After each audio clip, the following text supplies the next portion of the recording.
Então, pessoal do oitavo ano, bom dia mais uma vez. Hoje nós iremos trabalhar o espaço econômico dos Estados Unidos. Ao longo dessas aulas que nós tivemos anterior, nós destacamos algumas de suas principais características, entre elas a questão da distribuição populacional. Hoje nós vamos falar exclusivamente do espaço econômico, dando destaque para quais são as áreas que se destacam e quais são os principais tipos de indústrias, atividades econômicas que contribuem para o desenvolvimento desse país que tem o maior PIB do mundo. Então aqui você vê como está organizado, no mapa dá para você perceber como está organizado esse espaço econômico dos Estados Unidos. Essa organização, como vocês podem observar, ela se destaca por alguns fatores, né? Essa área do Nordeste dos Estados Unidos é a área de ocupação e também de atividade industrial mais antiga do país. E aí você tem no sul dos Estados Unidos as áreas de atividade industrial mais moderna. Na parte central você tem mais o espaço agrícola, né, onde se desenvolve principalmente duas atividades econômicas de grande porte, que é a produção do milho e da soja. Aqui você vai observar, né, mais uma vez ressaltando, na mesma página 116, você tem a área do Nordeste, que é essa aqui que eu acabei de mostrar para vocês. Ela se localiza aqui, ó, próxima ao Oceano Atlântico, certo? Essa aqui é a famosa região dos Grandes Lagos, são vários lagos que tem aqui, e o Vale do Rio São Lourenço, que é esse rio que percorre aqui e deságua no Oceano Atlântico. Então essa área tem como principal característica o Manufacturing Belt, tá bom? Que na tradução natural, cinturão da manufatura. Manufatura é por conta de que foi nessa região que se desenvolveu as atividades industriais nos Estados Unidos. E essas indústrias que se localizam lá, elas são as famosas indústrias tradicionais, né? Destaque para a petroquímica, a siderúrgica, a automobilística, a têxtil e a eletrônica. Então, em outras palavras, são indústrias tradicionais, indústrias de base, indústrias que dão condições para que outras possam se desenvolver. Entre elas, nas principais, a metalúrgica e a siderúrgica. E também é nessa faixa do Nordeste dos Estados Unidos que se encontra a capital do país, né, Washington DC, e também se encontra outras cidades de grande porte, como Nova York, como Boston, que são cidades que se destacam nessa produção, ou melhor, que se destaca nessa região. Então, também é nessa parte do Nordeste, ó, em torno do Nordeste aqui, principalmente mais na parte de cima, que se localiza uma das atividades econômicas também de grande porte dos Estados Unidos, que é o cultivo de hortaliças e a pecuária bovina. Pecuária bovina é essa que ela é utilizada principalmente para o corte e para a extração do leite, tá bom? Então ressalvo mais uma vez, cidades de grande porte, entre elas a cidade de Nova York.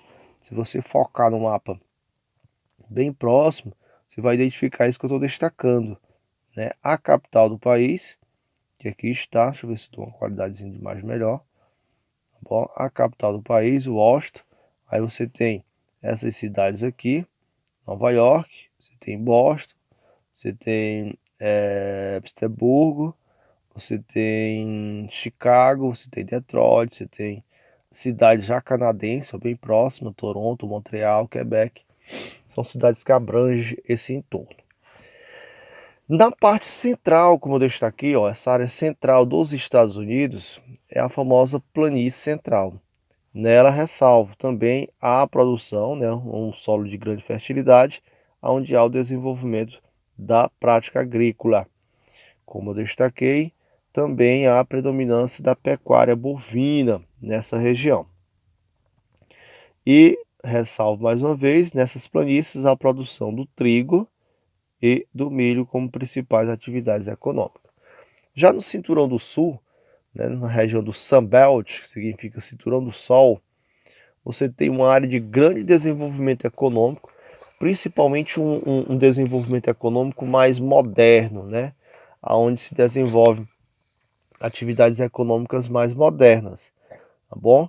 Então, nos últimos anos, toda essa área industrial dos Estados Unidos, Nordeste, olha aqui a setinha apontando, ó, ela se espalhou, ela se descentralizou, ela foi em direção da região aqui da Flórida, região aqui do Texas, mais na divisa com o México, e na região mais a oeste aqui, onde se desenvolve cidade de grande porte, como São Francisco e Los Angeles.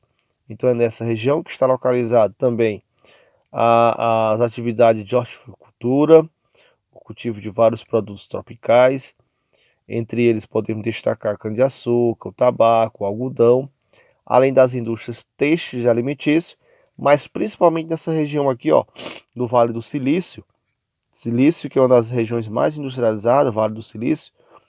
E por que desse nome? Por conta da sílica, um mineral utilizado na produção de chip, né, de produtos tecnológicos de pequeno porte. Então, nessa região está concentrado as indústrias de alta tecnologia dos Estados Unidos e também os principais centros de pesquisa. Então, é aí que está localizado as indústrias naval, as indústrias bioquímicas, as indústrias, a NASA, né, que é uma indústria aeroespacial dos Estados Unidos. Beleza? Então, indo aqui para outra página, você vai identificar o espaço, né, vai identificar uma das características dos Estados Unidos também, que é esse poder militar e poder econômico, poder social, cultural que o país tem, destacando ele, tornando ele uma das grandes potências mundial em vários setores. E sendo um país de responsável ou melhor, de área de influência em várias regiões do mundo. Então, nesse mapa, vocês vão identificar aonde que os Estados Unidos ele tem áreas de ocupação, né? Então, você vai observar que são em vários pontos, desde a Ásia até o continente europeu. E isso se deu muito com as ideias impostas pelos Estados Unidos ainda lá no século XIX, quando ocorre o processo de independência de várias nações. Os Estados Unidos têm sua independência ainda no século XVIII, mas no século XIX ele cria a famosa doutrina Monroe, que diz o seguinte: a América é para os americanos. Dessa forma, ele justificava que o continente americano seria explorado exclusivamente por Estados Unidos. Qualquer outra nação de outro continente que se adentrasse nesses territórios e ali realizasse algum tipo de exploração seria reprimido pelos Estados Unidos. Então ele deixa essa área sob seu comando desde o século XVIII. Para você ter uma ideia,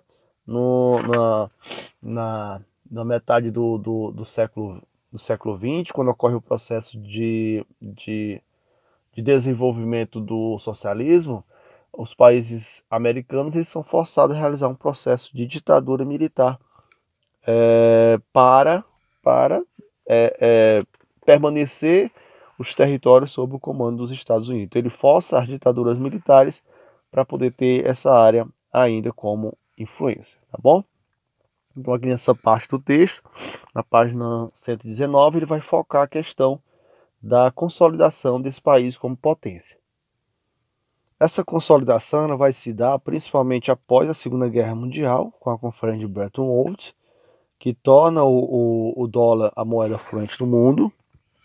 Outra forma de consolidação que se dá, principalmente militar, se dá a partir do 11 de setembro de 2001, quando ocorrem os atentados, que os Estados Unidos iniciam uma política de combate ao terrorismo e ao narcotráfico.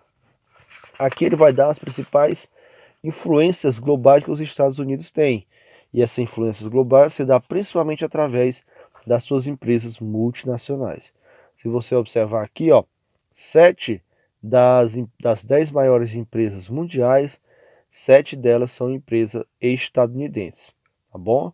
Então, empresas que têm poder de mercado enorme, né? São as empresas, podemos dizer que são as empresas mais valiosas do mundo. Então vamos lá, agora é com vocês. Foque bem aí Ressalvo mais uma vez as páginas 116, página 117, página 118, 119, 120 e 121. Bora lá? Bons estudos. Agora é com vocês.